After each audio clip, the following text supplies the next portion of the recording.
Bilang isang mekaniko sa Japan, sisimula ang araw namin sa gabi. Kanya-kanyang luto, kanya-kanyang hugas ng lunchbox kasi dito sa Japan, mas mura kung magbabahon ka ng lunch mo kaysa bumili sa labas. Kasi niluluto mo, boss? At dahil masarap yung niluluto ni Bato-sang, isa sa mga kasama ko dito sa bahay, nakisabay ako sa babaunin niya na lechon kawali. Ang problema, medyo nasunog. At ito naman ako, iniinit ko yung kaldereta na niluto ko ng isang araw na kakainin ko ngayong gabi. Ang teknik kasi na ginagawa ko ay nagluluto na ako ng aabot sa 3 araw para hindi nauubos yung oras ko sa gabi.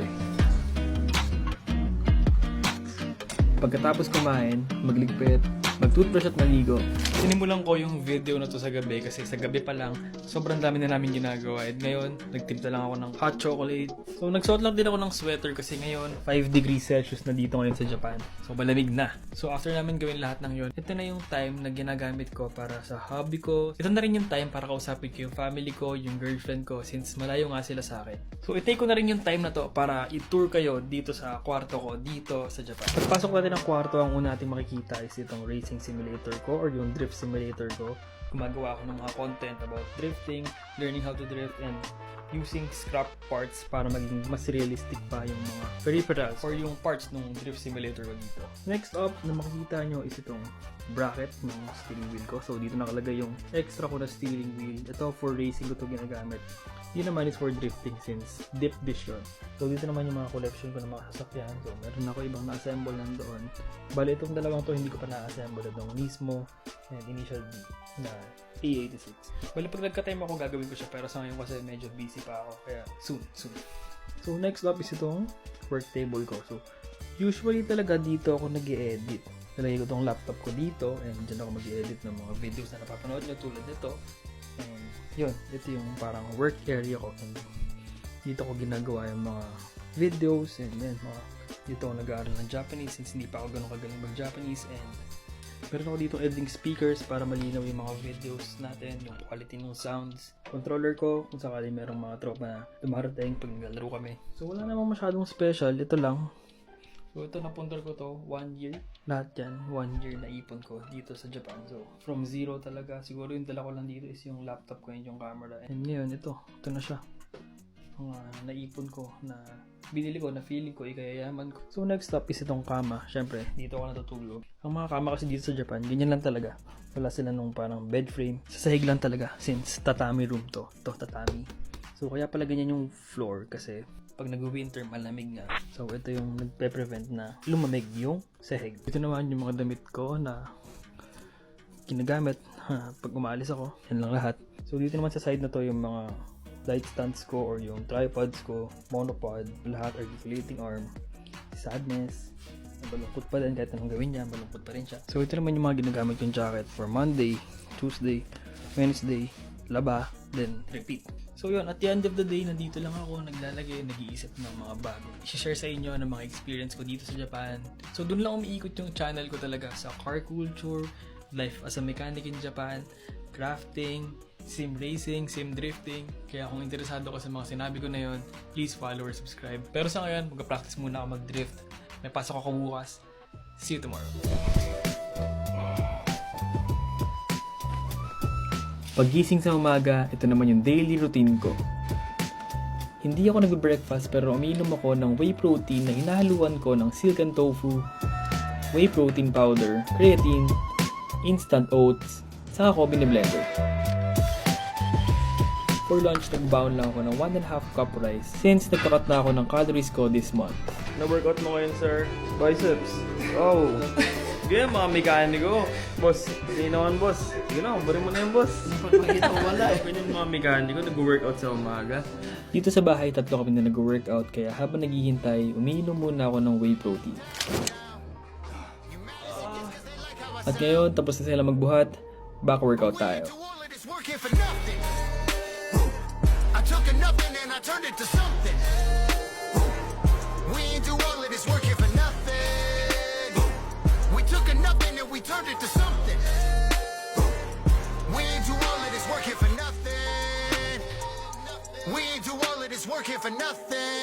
Bali yun yung routine namin sa umaga. After mag-workout, kumain ng breakfast, nagbihis, maligo. Well, by 9 o'clock, alis na kami. Eksakto 9 o'clock. So, tara. Galit na ako. Ohayou gozaimasu.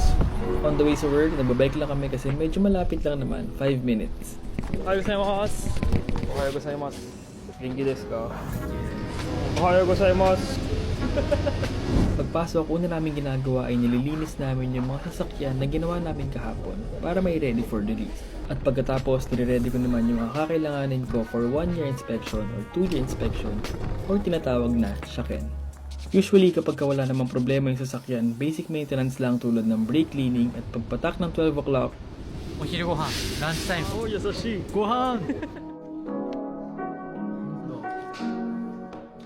Pagkatapos kumain, meron kaming tambayan na may heater at nagpa-power nap ako for 30 minutes. Pagdating ng 1 o'clock, work na ulit. Kung tinatanong nyo pala kung paano yung work namin dito sa Japan, halos parehas lang din ng mga dealership sa Pilipinas. Ang pinagkaiba lang is dito kailangan mo talaga i-double check, triple check kasi nakakahiya sa mga Hapon. Dito sa company na napasukan ko, iba-ibang car brands ang nagagawa namin. Tulad ng Toyota, Honda, halos lahat ng Japanese cars. At minsan meron ding mga Audi, Mini Cooper, Jeep, Volkswagen na may advantage din para sa akin kasi hindi lang isang car brand ang kaya kong gawin. Pagdating ng 3 o'clock, break time. For merienda, meron akong baon na donut. At itong part na to, huwag nyo gagayahin to, masama to. After 20 minutes, balik lang ulit sa trabaho. At dahil mag-winter na, busy yung shop namin sa pagpalit from summer tire to winter tires. At pagdating ng gabi, kami rin yung naglilinis ng mga sasakyan na ginawa namin sa umaga. At ganun lang kabilis, pagdating ng 7 o'clock, uwian na. 楽しいよ。楽しい楽しいけど、遠いね、家。家遠い。ああ、そうですか。井岡さんの家は1時間ぐらいでしょ1時間20分。 20分。お遠い。お疲れ様でした。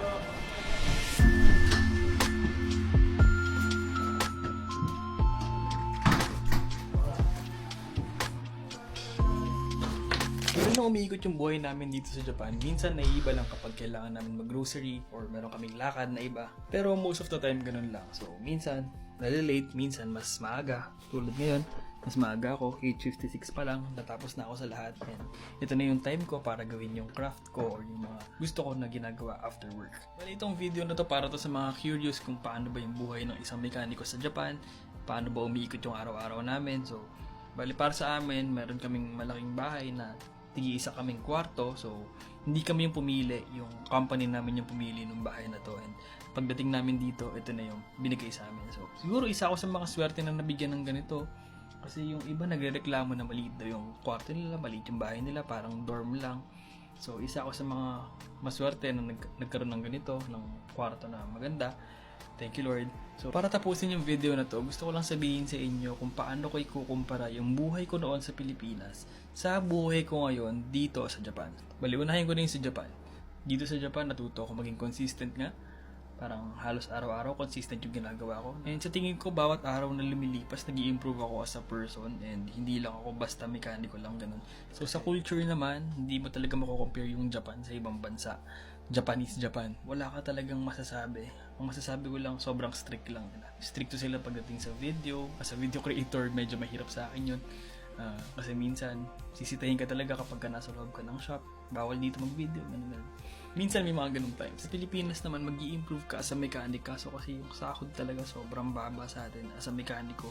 Kung mataas lang yung sahod sa Pilipinas bilang mekaniko, hindi naman ako mag-abroad Pero sobrang baba talaga compared sa Japan, compared sa ibang bansa. Kaya pinush ko talaga tong Japan. Sabi ko, kailangan ko umalis dito. Hindi pwedeng na dito lang ako. Parang hindi ako mag-grow as a mechanic.